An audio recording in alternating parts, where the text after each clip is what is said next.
I'll call to order this meeting of the Citizens Advisory Committee of the Monroe County Solid Waste Management District for this third Thursday of February the 17th, 2022.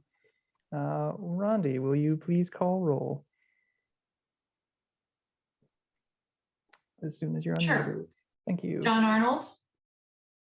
Oh, actually, I recall he's not going to be here today. Sorry. Ryan Conway. Present. Rondi Cox, present. Lily Kleinlein. That's you, Lily. Present. Andrew Manley. Present. Adelaide Petrov, you. Nelson Schaefer. Paul White. Here. Morning Wilder. And Joe Winia. Here. Okay. We have 6, which gives us quorum. Wonderful, thank you.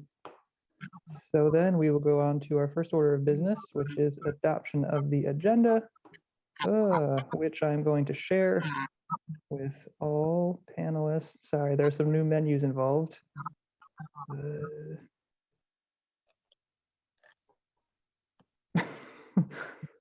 Tom, drinking Bear out with of me yellow for just a cups is moment. illegal.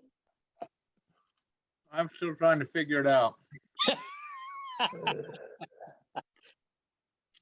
All right, it should probably be shared now.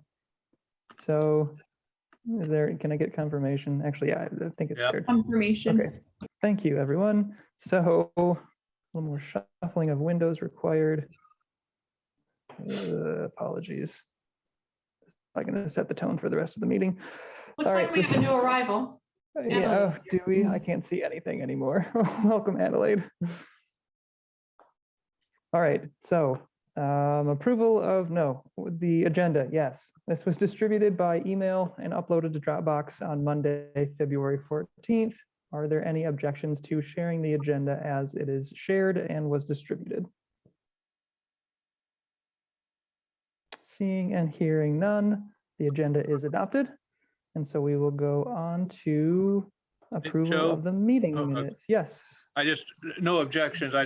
With the shared screen, Mr. Schaefer has since joined us while the Okay. screen share was going on. Welcome. Thank you. Hi, I'm here. And I agree with whatever you've done. Excellent. We've talked about your beard, and that's it. Yeah, you're just jealous. No, I'm not jealous. All right. It's a great food storage device. I can go for weeks. We adopted the agenda so far. Oh, okay, Indeed, thank you. I'm going to go ahead and pick up where we left off, and that is approval of the meeting minutes. Those are also distributed with the agenda in the packet on Monday, February 14th. And these are the minutes for the January 20th regular meeting. Are there any corrections to those minutes?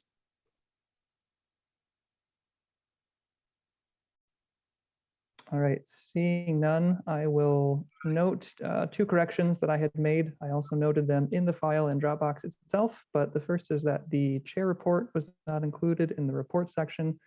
And the second is that elections were described as being conducted by a voice vote, but it was a roll call vote.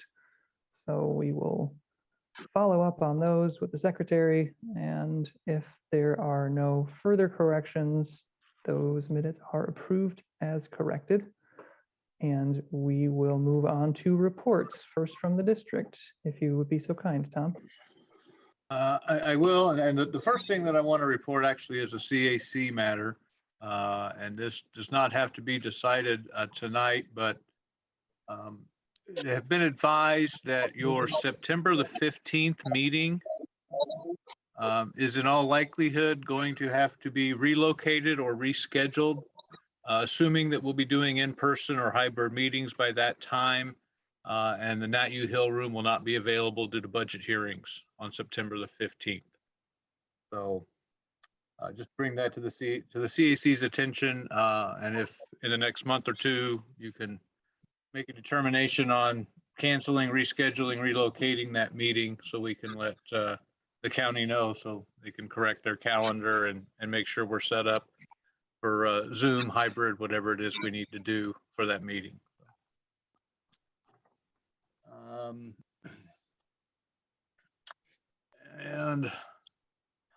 I don't know that I have a whole lot to update at this time. I will, just since this is a public meeting and a chance to get it out there publicly, we'll relay to the CAC that we have re-encountered an unpleasant issue today.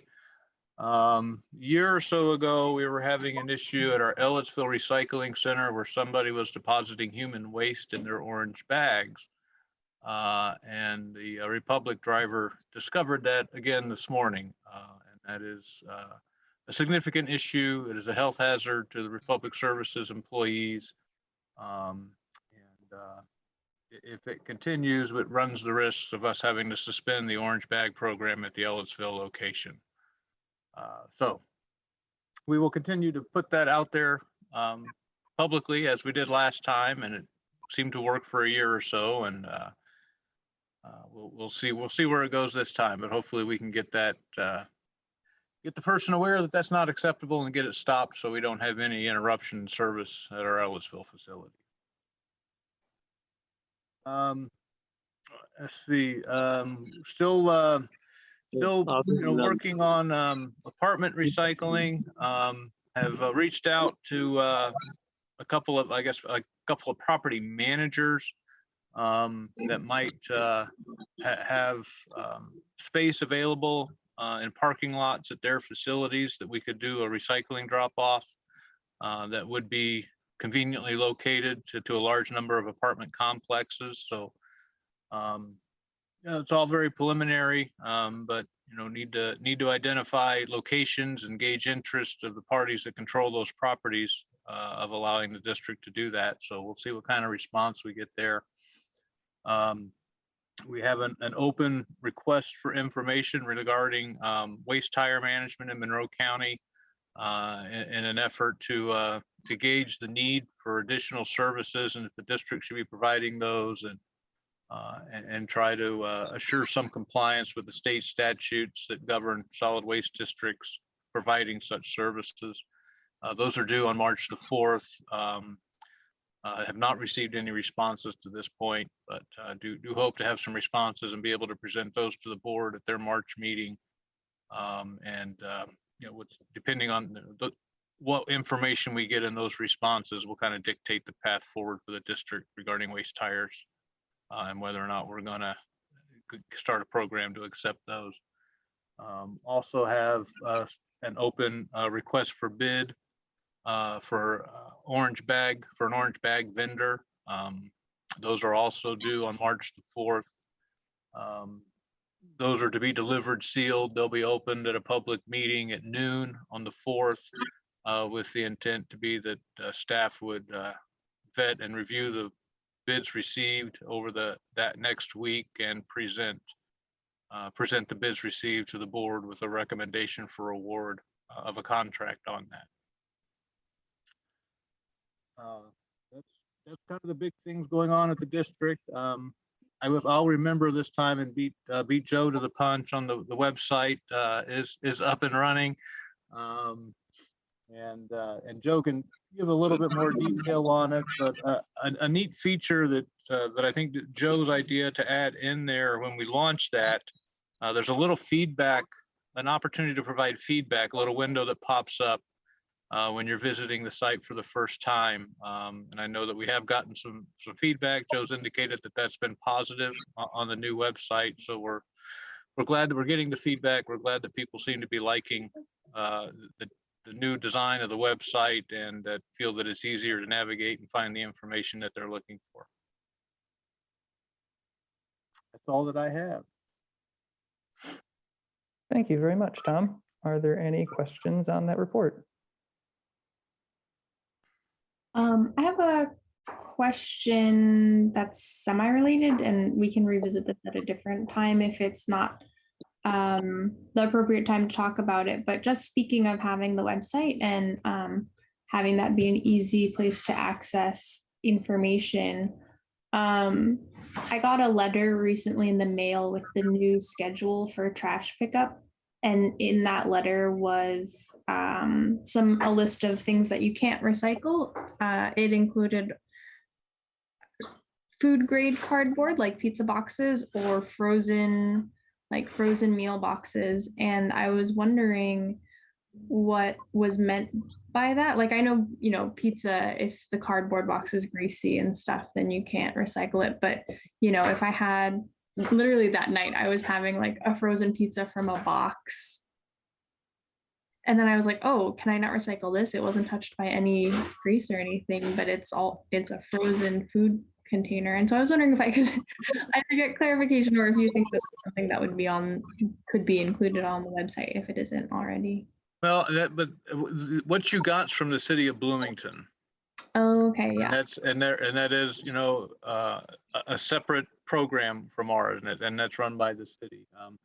The district, in most cases, will accept boxes that had frozen food in them. There are, there are some that are, packaged in a way that the food's not inside a bag or otherwise,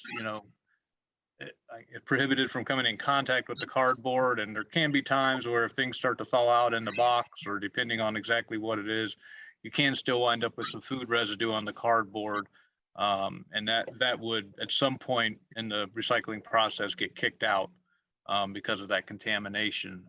But as far as a blanket prohibition on it, that's something you'd have to talk to the city about. But that does jog my memory to one other thing, that we were approached by city sanitation, and Elisa has started working with them on some I guess joint outreach efforts, finding areas where our services and our issues and our needs overlap, where we can, as a partner with the city sanitation department, put out, on social media or on PSAs on the radio, some outreach materials that would benefit both organizations, and help to make things more efficient, better, and try to reduce contamination and ensure that we're getting as much recycled as we can.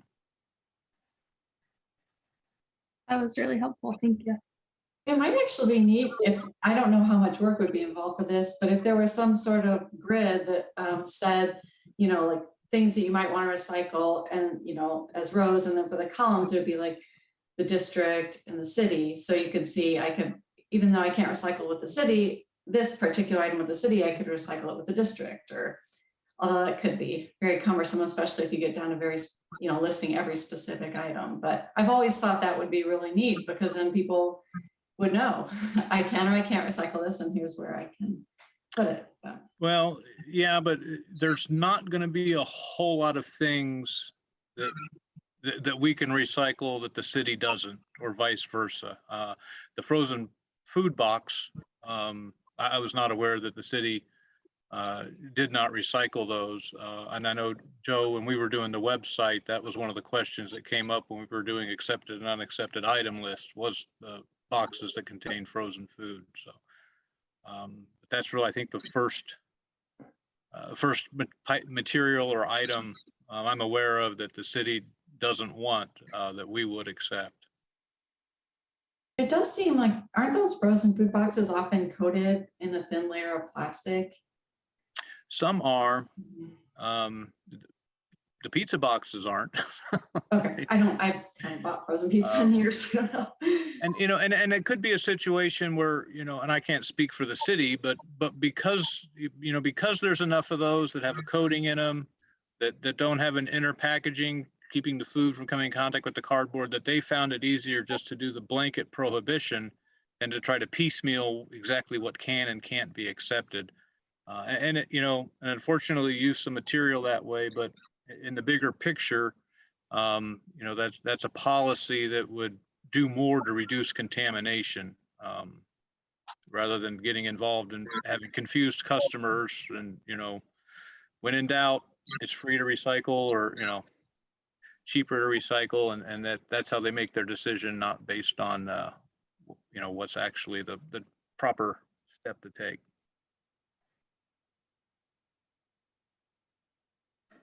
I'll chime in and say that when I visited a recycling location where all of Bloomington's recyclables go, I was personally told by the manager that they don't really care that much about grease on pizza boxes. They care more about volume rather than quality. So that's just my observation on that. Well, and that's, and for them and, for Republic, Rumpke, whoever that collector is, volume is their concern. Now when it gets to the actual processor that's going to take that and try to recycle it into something else, that grease becomes an issue.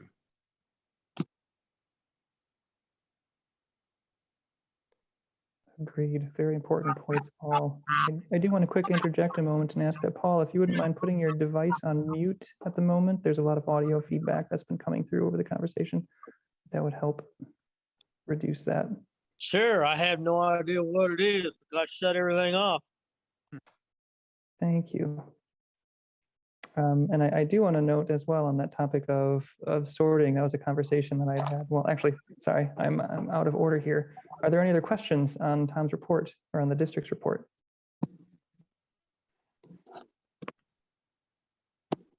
Okay, seeing none, thank you for that report, Tom. And we'll go on to the chair report. And the only thing that I did have to mention is about the website. So I will pick that note up here and just note that one of the interests of the website was trying to include a lot more detail on what can and cannot be recycled. And to that point, as the remark that Tom had made is that there are a lot of multi-material types and different combinations of materials. So, and also different preferences from the recycling services and preferences that change over time. So while it would be great to be able to have for every single item that exists, yes, this is, or no, this is not recyclable, but the reality is it would both be impossible to make comprehensive and just kind of has to be summarized to what is practical, exactly as Tom had mentioned, for trying to reduce contamination while maximizing input. So it's kind of a difficult and unfortunate balance that needs to be struck, but something that will probably be further refined a little bit more on the website. And hopefully, so the website's been live for about 2 weeks. And if you haven't had the chance to check it out yet, there is a page that's designated to an in detail listing of everything that is and is not recyclable to the extent to which we are able to clearly define it. So hopefully that will answer some questions or maybe give some good ideas to what else could be done. There, as Tom mentioned, is a feedback section on the page and also contact information for the district so that if you do have any thoughts on how it could be improved, it would be good to know. So it was a lengthy and very particular way to report from the chair, but are there any other questions on that? All right. Then with that, we will conclude reports and we will go ahead and move on to the next items of business without reports from special committees, any special orders, or any unfinished business. We will get right into new business. And the first item to discuss there is the secretary position eligibility. So following our January annual meeting, when we elected officers, I had the realization that when I nominated John as secretary, he had already exceeded the more than 3 consecutive terms of service limit that was included in the bylaws, the newly adopted bylaws for term limits for officers. So with consultation from our legal counsel, there is, in a technical sense, no obligation to consider the previously served terms as retroactively applicable to the adoption of the bylaws. But I would say that per the intent of the bylaws, the more than 3 consecutive terms had already been served when the bylaws were adopted and when the election was held. So I think that's something that we could discuss in terms of dealing with our potentially ineligibly elected officer and how to proceed with having that office position filled for the rest of this year. I do have some thoughts, but I would like to hear from members on that subject if there are, first of all, if the the situation is clear, and if so, how we feel to proceed. What was it that you said that the legal department's feedback was? That we aren't in, we are still in compliance with the bylaws in that it wasn't 3 years since the bylaws were adopted. So we could be considered legally compliant by having John as secretary, even though he had already served more than 3 consecutive terms at the time that he was elected. Ryan? So it's more of a spirit of the law versus the letter of the law kind of a debate here then, yes? I would say so, or perhaps the only reason that it is a debate is that the legal advice is that it doesn't need to be changed. But I think that, yeah, in my interpretation of it, if it were just up to me to decide if we were complying or not, I would say that we are incompliant in that the terms had already been served at the time that the bylaws were adopted and the election was made after the bylaws were adopted. So that is my interpretation of it, and therefore I think it would be most appropriate to elect a new officer for this year so that we can be in respect of the intention as well as the definition of the 3-term limit. Since we had explicitly had a conversation about it at the time that we were adopting the bylaws and decided to uphold that particular item. Yeah, right. I forgot how we do, didn't we discuss doing co-secretaries or like 2 or 3 people that could rotate? Because that might also then impact our ability to fully be in compliance, or do we need to make an amendment? So the co-secretary possibility doesn't, let's see, it doesn't exclude, or it still counts a member as serving as that position in office. So theoretically, if we had multiple co-secretaries for consecutive terms, they would all become ineligible if they all hit 3 terms. So what would be unwise is to have a large number of secretaries all serving continuously, and then suddenly none of them are eligible. So yes, that did occur to me only after adopting the bylaws that is possible. So having an entire committee of secretaries is maybe not a good idea, but I know that in terms of the language of the bylaws, John's service as secretary, even as co-secretary last year, still counts as holding that office. So he was co-secretary with Andrew last year and was solo secretary for 2 years, more than 2 years preceding that. Now, Well, if I then remember, you could have a secretary and then a vice secretary. It's all in the wording. Potentially. Andrew, go ahead. I was just gonna say that if I remember correctly, no one really wanted this position at the last meeting. Wasn't there a mechanism where if no one were to volunteer, then that officer would keep the same position until a need for election was made? Again, I think that perhaps it could be legally interpreted that way. Well, I think that was, again, not with the intent of the bylaws, but I think if you were to read through the bylaws as they are worded, it is required that an officer be elected at the annual meeting. So I have under Article 4, Section A, members of the committee shall elect a chair, vice chair, and secretary from their membership. And then there's also under Article 4, Section 2, which defines elections. And I can, let's see, I can screen share it if you would like to look at it as well.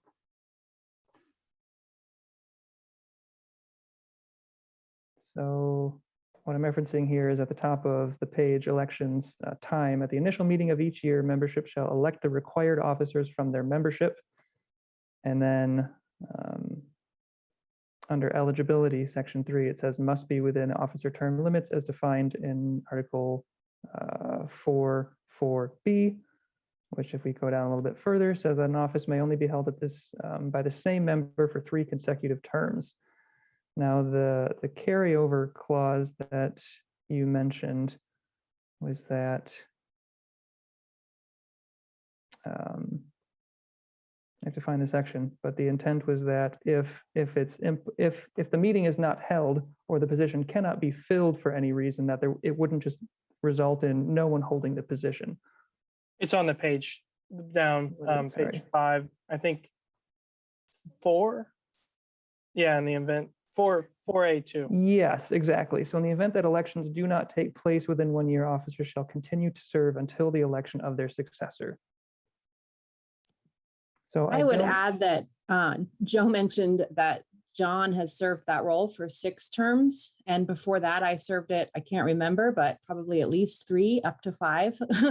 And so I talked with Joe about being willing to take it on if we needed a new secretary, because we knew that nobody was like, me at that last meeting, with hopes that in this year, some new people would decide, not necessarily new to the CAC, but someone new to the office would find that it is something they'd be willing to do. I mean, it is some work, but it's not a huge burden. You just have to have regular attendance. So with that said, if we were to move forward and the fear was, well, nobody agreed last month, I would be willing. I mean, if someone else wanted to, that would be awesome too. But I think our hope is that it doesn't just go back and forth between people that don't really want to keep hanging on to the role, but that it's something that does get passed along. And certainly the new bylaws will help with that. Yeah, thank you for that, Lily. So the hope is that, yeah, if we do opt to elect a new officer, that we can refine the work required by the secretary a little bit, make it more accessible, and then not have it be a hot potato that gets passed back and forth between the couple of people who are willing to endure doing the work. So anyone will be able to accept doing it and having it be a manageable activity.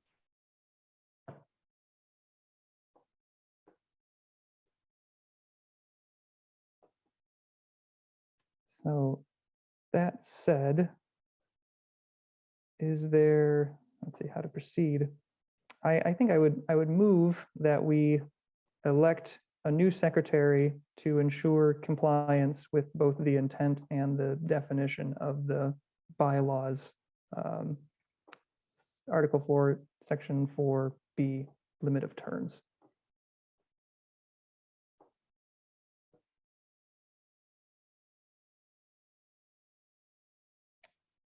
Is there a second?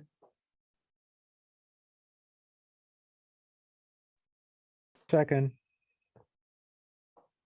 All right, there's a motion and a second. Is there any discussion? Any further discussion? Do we need to remove John first? Have a vote to remove him?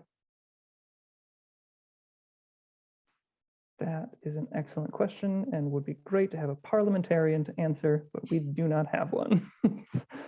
So I would, Tom? to that, I guess I would add that if the stance of the CAC is that Mr. Arnold was elected in error due to his eligibility not being known at the time of the election, then you probably don't need to remove him if that's the stance of the CAC, that the election was in error.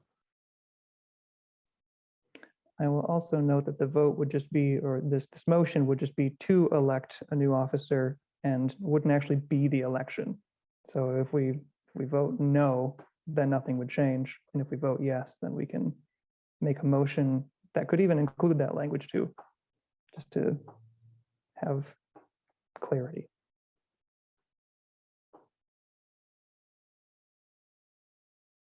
Is there any additional discussion?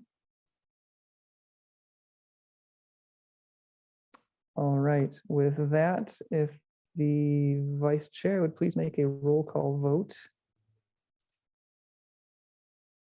Okay, Ryan Conway, Yes. okay. Rodney Cox, yes. Lily Kleinline, Yes. Andrew Manley, Yes. Paul White, No. Joe Winnia, Yes. Adelaide Petrovio, Yes. Nelson Schaefer,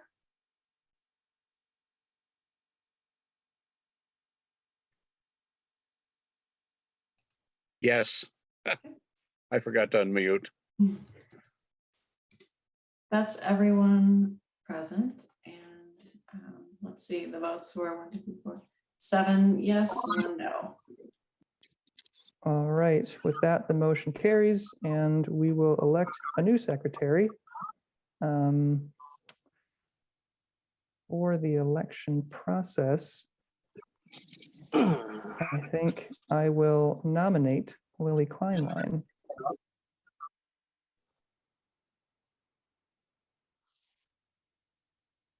I'm not opposed to that, but I was wondering, since Lily had said if anyone else is interested in doing it, should we ask first if there's anyone who's actively interested? Is anyone actively interested, or would they have already have spoken up if they were, maybe? I don't Sure. know. No, yeah, nominations can be made at any time. Yeah. Oh, Are sure. there any other nominations or volunteers to nominate oneself?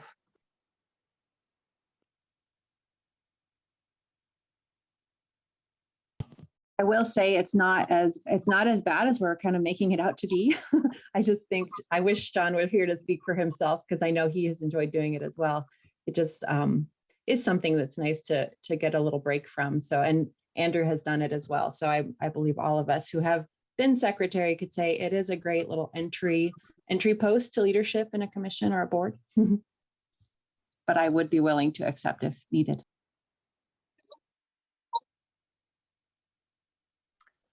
If it helps anybody make a decision, I think with the Zoom recordings that I can share with whoever is elected secretary, a link to this cloud Zoom recording that will have a transcription with it.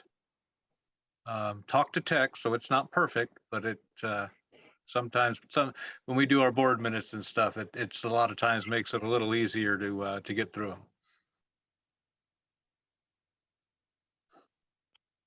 This is still posted on CATS, right? That isn't changing with this switch to the webinar. Okay. Right. But when we do the meetings with Zoom, Sure. Zoom records it in the cloud. Mhm. And I think I have them set up that it does an automatic transcription of the meeting. Sure.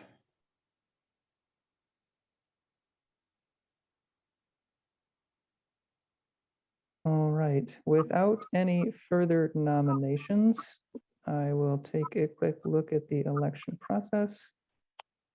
We have acceptance. All right, since we have only one nominee, it looks like we are, well, are there any? No, yeah, I think we'd be ready for a roll call vote on the nomination. Rhonda, if you would be so kind. Did we already have a second, or do we need a second? Second. Question. I think, yeah, let's make sure it's a motion. Sure. Tom, were you about to make a remark? Yeah, no, I believe that, I mean, the way that the bylaws are written, it's, you just need the nomination, and the nomination has to be accepted. Right. You know, you've already made the motion to elect a new secretary, so now it's just a matter of the nominations and who accepts their nomination. Gotcha. Okay. All right. Ryan Conway, Yes. Randy Cox, yes. Lily Kleinlein, Sure, yes. Andrew Manley, Yes. Paul White, Absolutely. Joe Winnia, Yes. Adelaide Petrovio, Yes. Nelson Schaefer. Yes. It's unanimous. Excellent. That Joseph, passes. are you getting any noise from mine now? It still is occasional. It hasn't been as frequent as before, but Right. it is. I just moved to a different room, so, okay. All right, thank you. And a tremendous thank you to Lily as well. for accepting that position. And we all are very, very grateful. I think that John will be as well. All right, so thank you all very much for your assistance with that. That is our first item of business.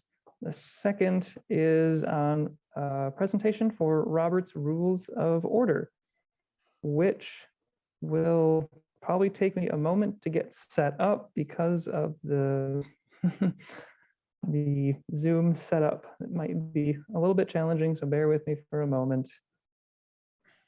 Once it is set up, I think it will be exciting.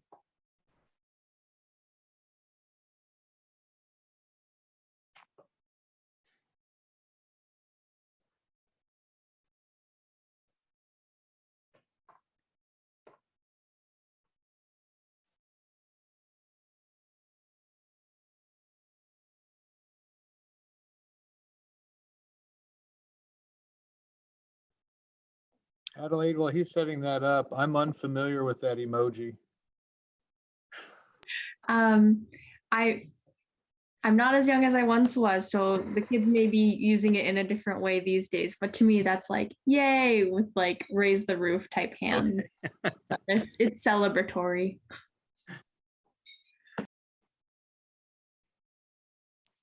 All right, I think I And it, have done Rondi, what did is you- required. do you have your hand up, Rondi? That was a mistake, sorry. Okay. Oh, we can do. She was also celebrating. Thank you for catching that, Tom. I'm blind to what's going on with everyone else. Actually, that said, if anyone has any questions or thoughts, by all means, just say something, because I have a lot of things on my screen and I'm not going to be able to manage it very effectively. So please chime in. Is the screen displaying a Robert's Rules title slide? Yes. Yes. Excellent. Thank you. Okay, so I'm going to try to keep this to about probably 10 minutes or so of presentation content, and then hopefully around 5 minutes or so or a little more of exercises to practice what we just talked about. So like I said, stop me if at any point you have questions or want to focus on something. But with that, I will go ahead and start with the layout. So there's basically 5 sections. We're going to first cover the fundamentals of what they are, kind of what parliamentary procedure is in general. Talk about how Robert's Rules is used and how we would like to use it for our purposes. We'll go through what the essential parts of, like, nuts and bolts using Robert's Rules is, and that's probably going to be the most important part, because no matter how we adopt it, we're going to need to be familiar with those things, and that's probably where I think most people have the biggest gaps. Even if you don't know about the history of Robert's Rules, it doesn't matter much, but being able to use the essential elements, I think, is going to be pretty important. And then, like I said, we'll do exercises to work through them. And then lastly, there's just a little bit more follow-up information that you'll be able to take a look at to learn more and to dig deeper if you have any questions or want to see more information. So the what is Robert's Rules, or what are Robert's Rules? They are intended for parliamentary procedure, which, as defined by Encyclopedia Britannica, is the generally accepted rules, precedents, and practices commonly employed in the governance of deliberative assemblies. So it's a lot of words for basically guiding what we do in a meeting in a structured way. So the purpose, according to Robert's Rules itself, as defined in their preface, is the object of Robert's Rules of Order is to assist an assembly to accomplish in the best possible manner the work for which it was designed. And they set out to do that with 3 fundamental principles, which are keeping the business organized by taking things up one at a time, and that's where the motion comes in. The second is by maintaining a fair and courteous environment, and that's part of the facilitation and the protocol with who speaks when and how to respect everyone. And then the last is to ensure the minority is heard and that the majority rules. So even if your opinion is against the groups, you still have the right to express it and for it to be heard by everyone. And what I thought was a historical fun fact was that Robert is actually Henry Martin Robert, and he was an engineering officer in the U.S. Army. And as described in the intro to the Robert's Rules text, it says, without warning, he was asked to preside over a public meeting being held in a church in his community and realized that he did not know how. After the meeting, he vowed to learn something about parliamentary law. And again, as was the impetus for doing this, it went on to say that it was a humiliating experience that pretty much drove him to learn about parliamentary procedure to avoid repeating it. And that the more he learned and experienced, the more he realized the need for better management, better organization to manage the chaos. And that led to his first edition of the Pocket Manual in 1876. So definitely not new, and has, I think, been proven by the test of time that it's pretty effective and it's been widely adopted. So that's a little bit on what they are, a little bit on their history. And then what I want to underscore from this slide is that italicized part under the purpose is that it's to assist the assembly in accomplishing in the best possible manner the work for which it was designed. And I say that because there are different ways in which they can be applied. There's a formal way where it's absolute, everything all the time. And then there's an informal way. And again, this goes to the point that it's in the best possible manner. So it's reasonable for us to consider to what extent we want to adopt it, because I honestly think it's unreasonable for us to adopt it in the full formal way, given the size that we are and the work that we do. So that's why I wanted to take a moment to focus on the two different ways in which they can be applied.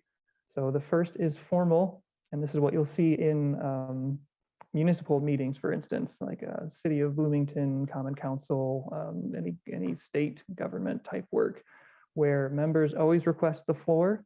They must always address the chair and cannot speak directly to other members. And then the chair always facilitates who speaks. And it's generally by doing rounds of comments where everybody gets one opportunity to speak in a round. And then anyone who hasn't spoken gets to speak. And you don't get to make a second remark until that round is complete. And the one main exception to that is if you're invoked directly by another member, you usually have the opportunity to respond to that invocation. In addition to that, motions are used to introduce all normal business or discussion, and then deliberation follows, which is a little bit in contrast to how casually run meetings happen, where items are discussed first and then made into a motion. So it's the motion first, then the discussion. And then in addition to that, motions must always be dealt with until they are resolved, either by reaching a decision or by using another motion to postpone or end that motion. So that's how Robert's Rules maintains that one item of business at a time, by only allowing things to go through motions and by always resolving the one active motion before moving on to the next. So in the informal way, the motion part's the same, but in terms of speaking, there's a permission to obtain the floor without direct acknowledgement from the chair, just so long as there isn't a conflict of multiple people speaking at once. And then there can also be direct exchanges between members, which I think is very reasonable. And there's we can have a general adherence to allowing others to speak before speaking a second time, but I don't think that needs to be a hard and fast rule about having strict rounds where you cannot speak again until everyone has spoken, so long as everyone is intentionally respectful about allowing others to speak. And these are parts that we can, I think, discuss more freely following the presentation, but these are the main points outlined both within Robert's Rules, simplified and applied, and that I thought were worth bringing up as points of discussion. And then lastly, second to lastly, there is no limit to rounds, or there would not be a general limit to rounds of remarks, since we are a small enough body and can discuss things to the length to which we feel is necessary. And then also the chair will essentially just intervene when more order is required. And a few basic examples of that are when there's multiple people trying to speak at once, or when there's a disproportionate number or time or number of remarks made by a member, And then lastly, if there's escalating or a wandering progression, then the chair can bring the direction back to order.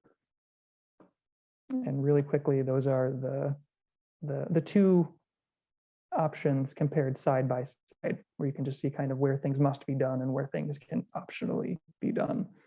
But just a summary to highlight the comparison of the two modes.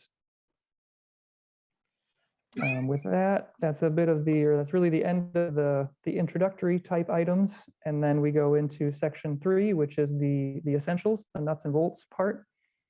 And so the main motion, which is one that we're already generally pretty familiar with, but with a little bit more detail, as specified by Robert's rules. The phrasing is important to make sure that it contains all of the pertinent information, like who, what, when, where, and also wording it in the positive, because anything worded in the negative just leads to confusion. So an example is that I move that the CAC host a table at this year's whatever fest on July 19, 20, whatever. So you can see who's doing it, what it is, where it is, and when it is. Instead of just saying, let's host a thing at this event. So this adds all the necessary clarity. When presenting motions, you have to first acquire the floor, then state the motion, and see if there is a second. So if we're doing it informally, you can acquire the floor just naturally by bringing it up. And you always say, I move that, or I move to. So it's sometimes heard that people say I motion, but it's I move, since it's a verb conjugated in first person, if you're moving something. You have to wait for someone to second. If it doesn't second, if it doesn't get a second, it doesn't get discussed. But if there is a second, then it becomes the pending motion. And then it needs to be resolved before you can move on to different business. And once it is seconded, there is always, for a main motion, the opportunity for discussion or debate. And the member who made the motion gets to speak first during that discussion. And then the rest of the discussion is just like we mentioned in section 2, depends on how it's informally or formally applied, but deliberated or facilitated by the chair, and then it goes from there. A little bit more on the main motion. After the discussion takes place, we go to voting, something we're all familiar with and just finished doing. Votes can be taken a variety of ways, and the only one that's, or the two that are of note, is that a roll call vote is required for virtual meetings per state law presently. And then the other is the unanimous consent method is used for non-controversial items, like what we do when approving the agenda and the minutes. And it's essentially by when you say, is there any objection to, and no one objects. But if there is ever an objection, that means we just go from that type of vote to one of the formal types of votes. So your objection doesn't necessarily prevent the thing from happening. It just means we're not going to do it by unanimous consent. We're going to do a different type of vote where everyone's vote has to be heard. Then the last thing that happens is the statement of conclusion, or it's, as Robert Rules calls it, completing the action, where the officer announces the result of the vote and states what's going to take place, just so everybody is clear on what happened and what needs to be done. So like I mentioned before, this is a good way to, or this is the proper way to introduce new business. So instead of talking about a thing and then just saying, okay, I move that, what you would actually do is start the thing by saying, I move that we. So in the case, if I take the example of what we just experienced, I would actually begin by saying, I move that we elect a new secretary. And then if there's a second, we take up the opportunity for discussion, and then we discuss whether we do it or not, rather than discussing the thing and then finishing the discussion and saying, I move that. We would essentially take the original motion, discuss it, and then if we take it as it is, we vote on it. And if we collectively don't like what it is, we can amend it. And that we'll get to in just a moment, with a few more of the details of the other types of motions. But that's how business would be introduced.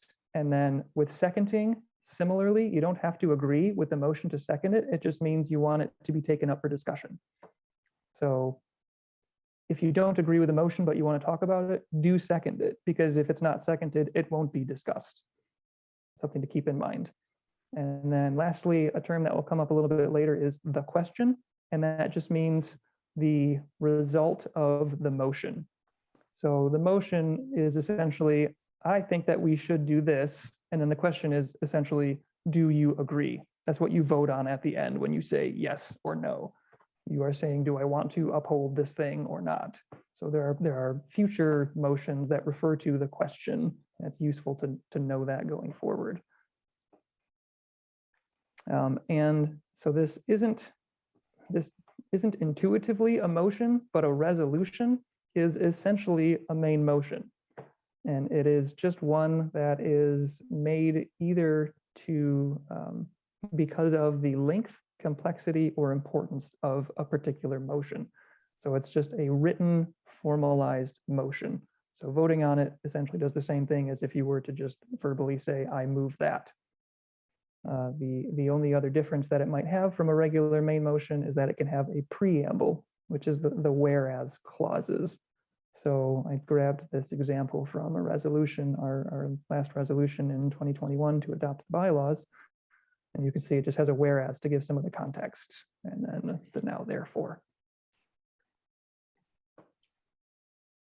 So the last block of essential elements is the secondary motions. So we talked about the main motion. That's where you talk about a thing that you want to do, and then we collectively talk about if we agree, and then all vote on it.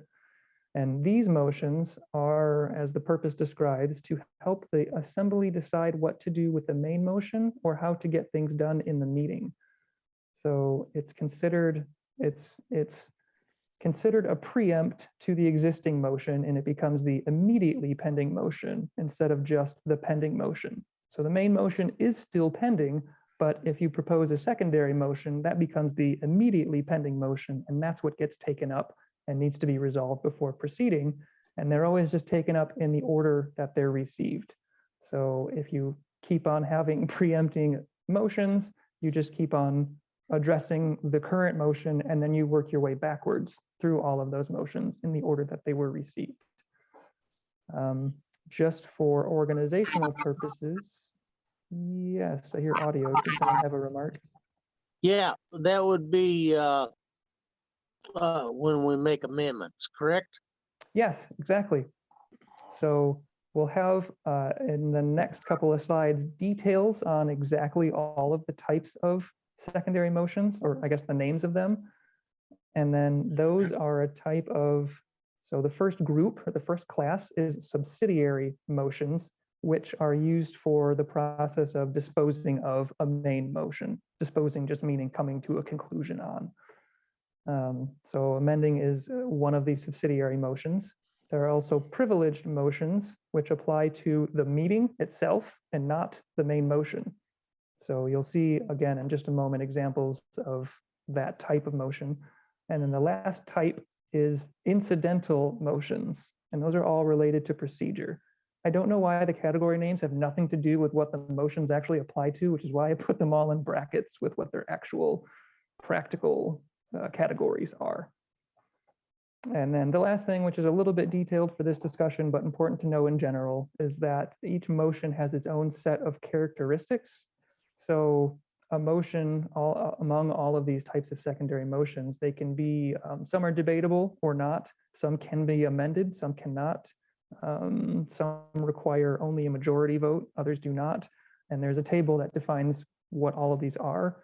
And I did send out the presentation, and there's a link in the bottom right corner of the slide if you want to reference that table, which I won't jump to now because that will break the, well, break the flow of the presentation. So those secondary motions, if we go with the first category, that is subsidiary. So these are things that apply directly to the main motion. You can, and they're generally self-explanatory. I hate to just read knowing that you can all read, but laying on the table, which means, we're not going to deal with this right now. We want to deal with something else instead, but we'll get back to it.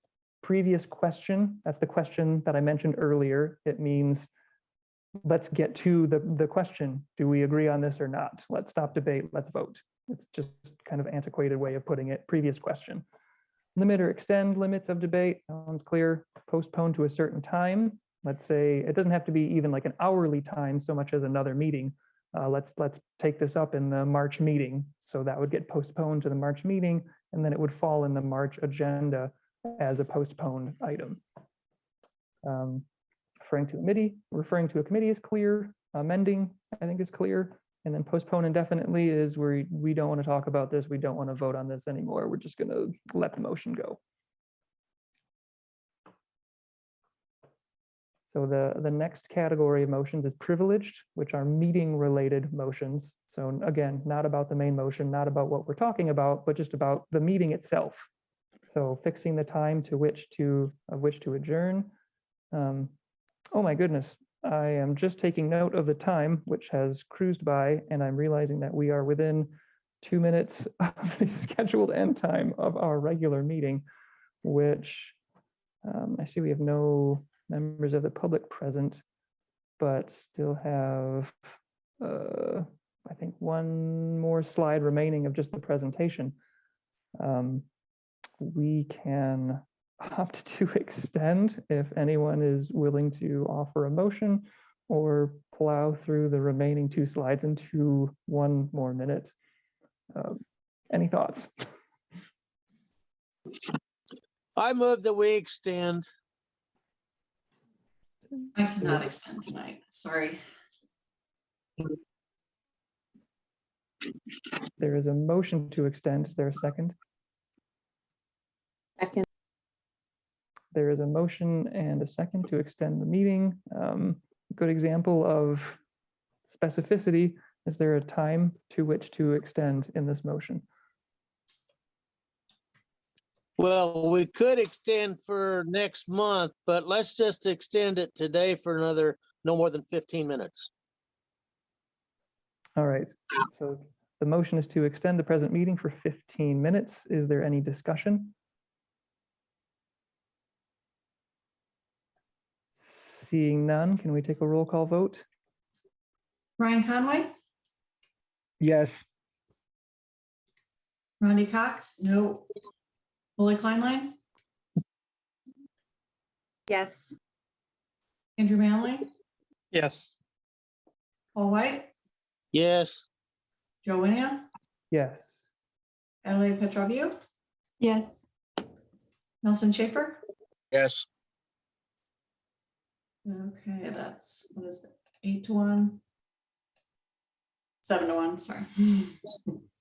All right, so that motion is upheld. We will extend the meeting 15 minutes, and thank you all for that.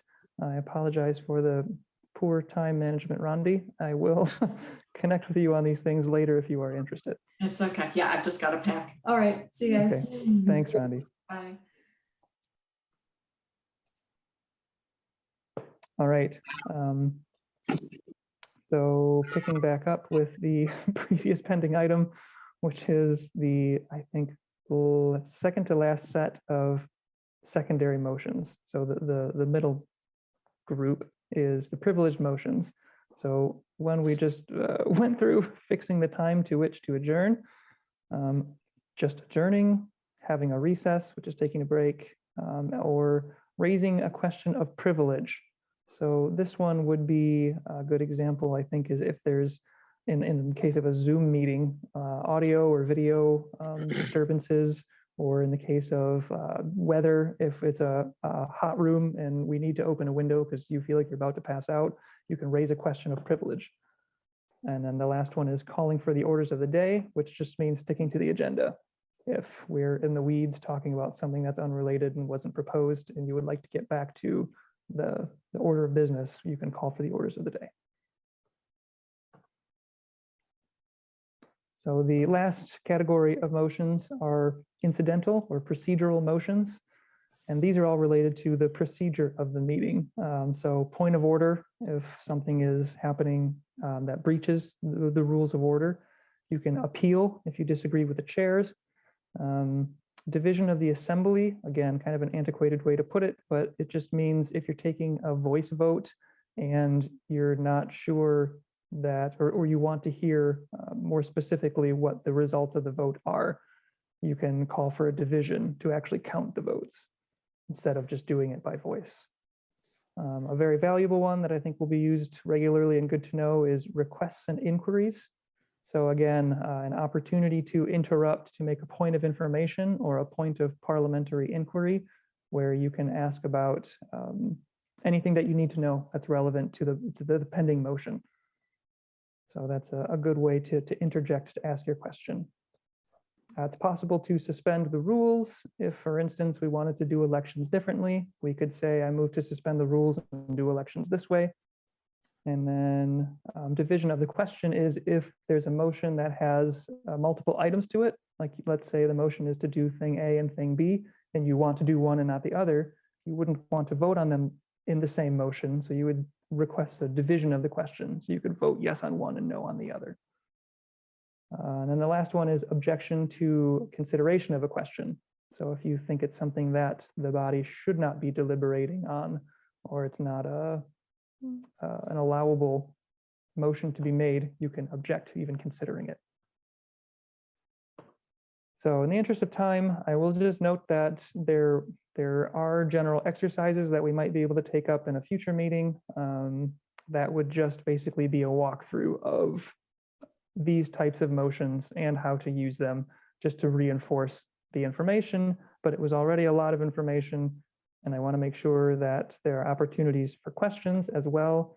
So I'm going to jump through the exercises for now and to the recommendations, which I think will be, I thought were really good resources and fortunately both available printed and online.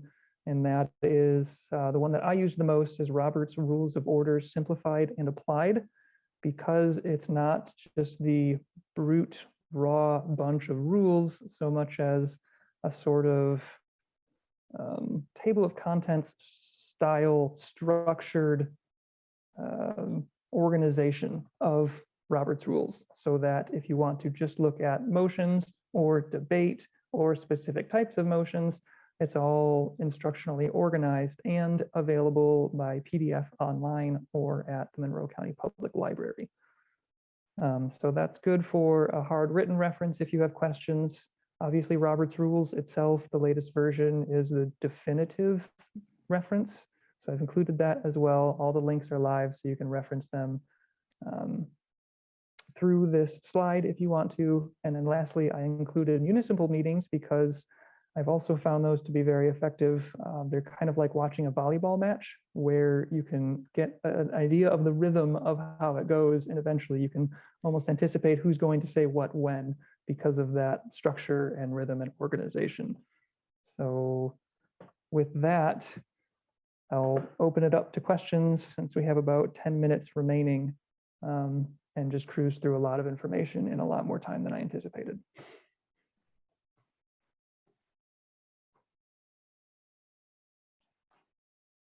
No question, but I'd like to thank you for organizing this presentation for us, Joe. Absolutely. I appreciate your interest. I'll second.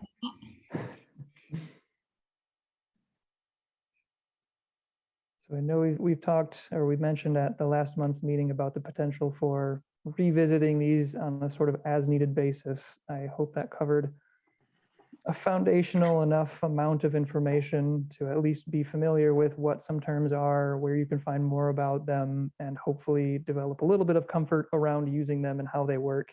And then if anyone has interest in revisiting those or practicing those in the future, we can visit those then.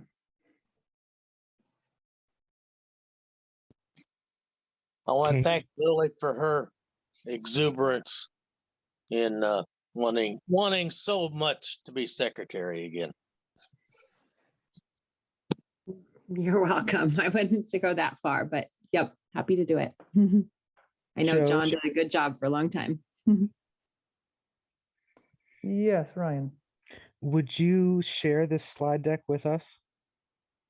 Yes, so I can send out another email in this month's meeting notice. There was a link to the live version and then also a PDF attached. Do you recall receiving that message? I must have missed them. My bad. Sorry about that. Okay, no, that's all right. Do let me know if you're unable to locate it. If for any reason it didn't get delivered, I will gladly send those to you again, and I will probably put it in the Dropbox as well, would be a smart idea, under the resources folder. And that way you can just live there. Thank you. Absolutely. All right, any other questions on that information?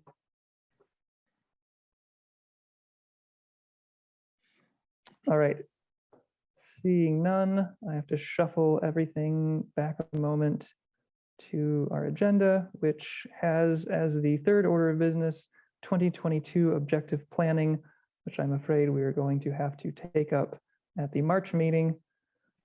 And that will bring us to public comment, which I see no one is still present for. And finally, the good of the order. If anyone would like to make a comment or observation about the organization. Yes, Tom. You're muted, Tom.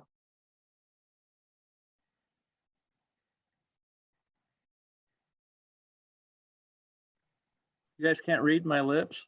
I was trying very hard, but I'm afraid no.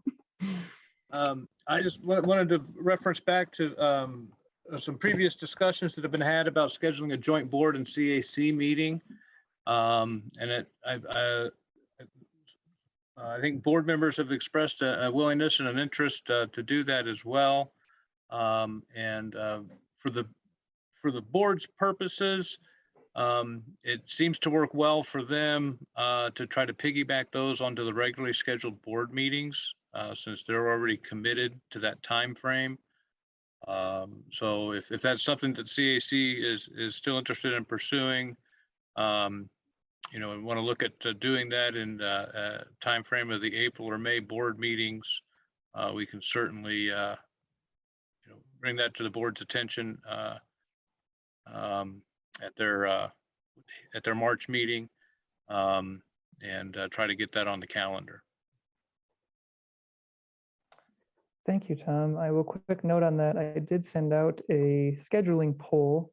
I did receive responses from Morning, Lily, and Adelaide on availability, and I was going to relay that to the executive committee following this meeting. Okay. And if anyone else has the opportunity to complete the poll, I will delay a few minutes to include those responses. Any other remarks there or comments for the good of the order? All right, seeing none, we will go ahead and I'll make a reminder that our next meeting is on Thursday, March 17 at 5:15 p.m., either in the Nat U Hill room in the courthouse or virtually, depending on executive orders. And then that brings us to adjourning. If there is no objection, this meeting will adjourn. And seeing none, we are adjourned. Thank you, everybody.